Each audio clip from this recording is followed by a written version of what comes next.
Okay, we're at part 2 of the foreword, Carl Jung of the Ching, Wilhelm edition. All of this happened before I had written the foregoing paragraphs. When I reached this point, I wished to know the attitude of the I Ching to the new situation.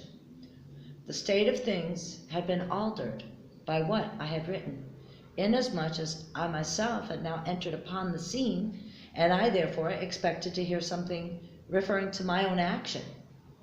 I must confess that I had not been feeling a little too happy with the course of writing this foreword, for as a person with a sense of responsibility toward science, I am not in the habit of asserting something I cannot prove, or at least present as acceptable to reason.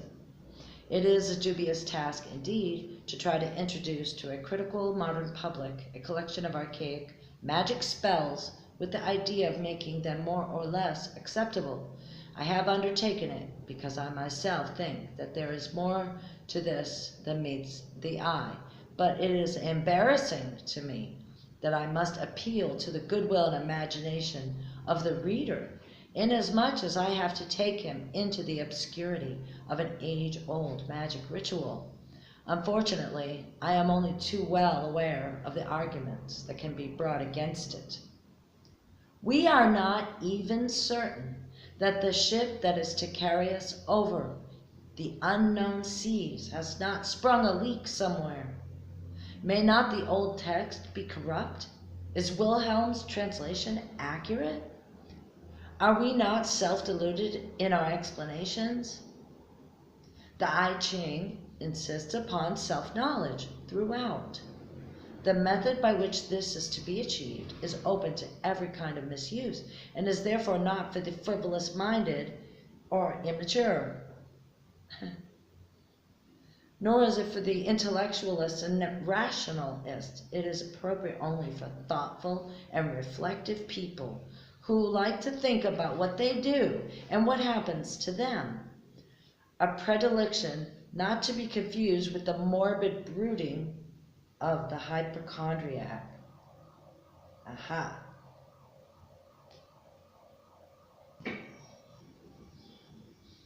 Okay. I do not like to burden my reader with my personal considerations, but, as already indicated, one's own personality is very often implicated in the answer of the oracle.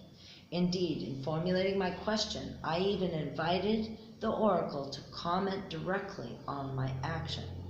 The answer was hexagram 29. Con, the abysmal. Special emphasis is given to the third place by the fact that the line was a 6. The line says, forward and backward, abyss on abyss. In danger like this, pause at first and wait. Otherwise you will fall into a pit in the abyss. Do not act in this way. Formerly, I would have accepted unconditionally the advice, do not act in this way, and would have refused to give my opinion of the I Ching, for the sole reason that I had none. But now the counsel may serve as an example of the way in which the I Ching functions.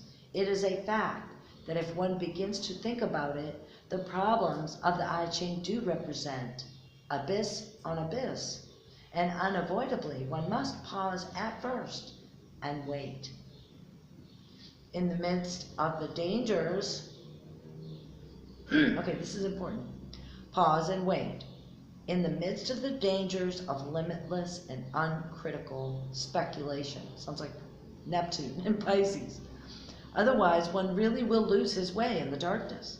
Could there be a more uncomfortable position intellectually than that of floating in the thin air of unproved possibilities, not knowing whether what one sees is truth or illusion? This is the dreamlike atmosphere of the I Ching, and in it one has nothing to rely upon except one's own subjective judgment. I cannot but admit that this line represents very appropriately the feelings with which I wrote the foregoing passages. Equally fitting is the comforting beginning of this hexagram. If you are sincere, quote, you have success in your heart, for it indicates that the decisive thing here is not the outer danger, but the subjective condition. That is, whether one believes oneself to be sincere or not. The hexagram compares the dynamic action in this situation to the behavior of flowing water, which is not afraid of any dangerous place, but plunges over cliffs and fills up the pits that lie in its course. This is the way in which the superior man acts and carries on the business of teaching.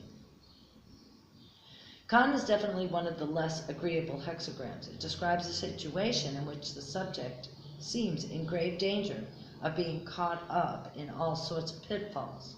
Just as in interpreting a dream, one must follow the dream text with utmost exactitude, so in consulting the oracle, one must hold in mind the form of the question put, for this sets a definite limit to the form and the interpretation of the answer. The first line of the hexagram notes the presence of the danger. In the abyss, one falls into a pit. The second line does the same. Then adds the counsel, one should strive to attain small things only. I apparently anticipated this advice by limiting myself in this foreword to a demonstration of how the I Ching functions in the Chinese mind, and by renouncing the more ambitious project of writing a psychological commentary on the whole book. The fourth line says, a jug of wine, a bowl of rice with it, earthen vessels, simply handed in through the window. There is certainly no blame in this. Wilhelm makes the following comment. Although, as a rule, it is customary for an official to present certain introductory gifts and recommendations before he is appointed, here everything is simplified to the utmost. The gifts are insignificant. There was no one to sponsor him. He introduces himself. Yet all this need not be humiliating, because there is an honest attention of mutual help when one is in danger. It looks as if the book were to some degree the subject of this line.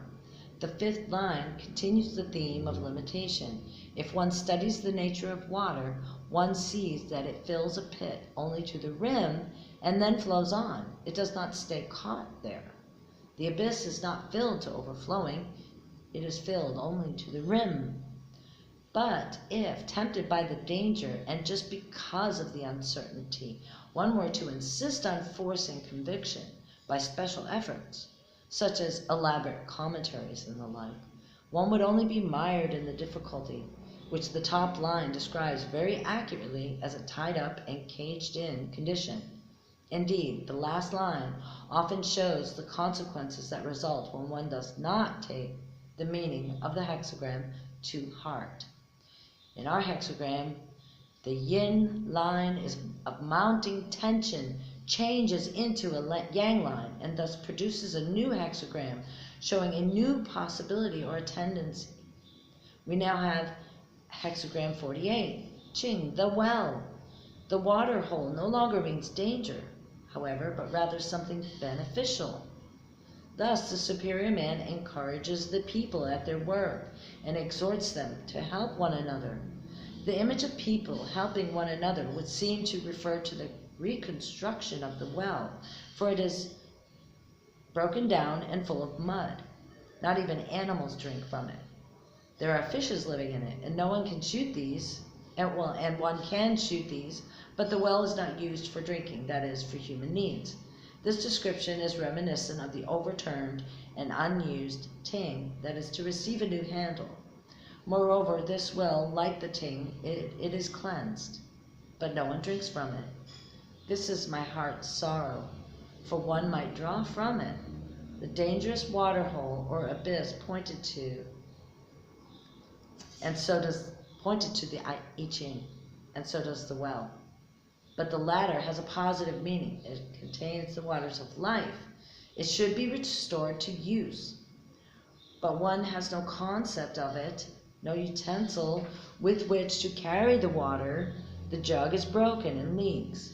The ting needs new handles and carrying rings by which to grasp it, and also the well must be newly lined, for it contains a clear, cold spring from which one can drink. One may draw water from it because it is dependable.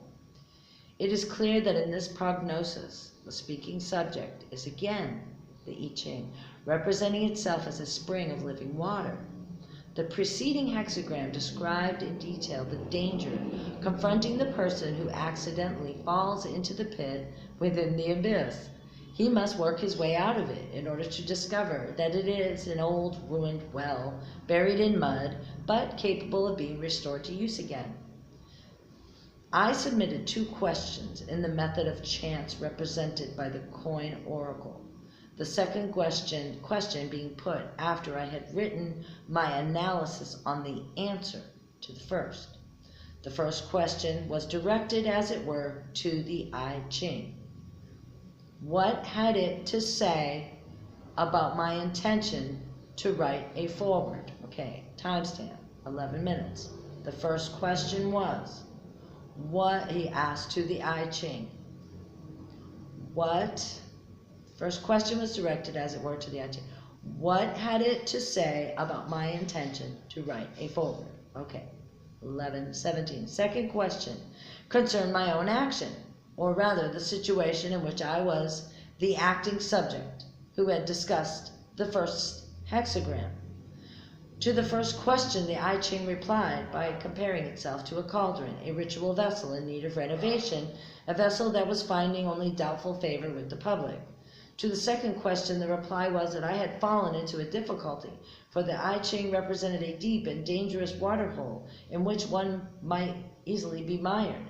However, the water hole proved to be an old well that needed only to be renovated in order to be put to useful purposes once more. These 4 hexagrams are in the main consistent as regards theme, a vessel, pit, a well, and as regards intellectual content. They seem to be meaningful.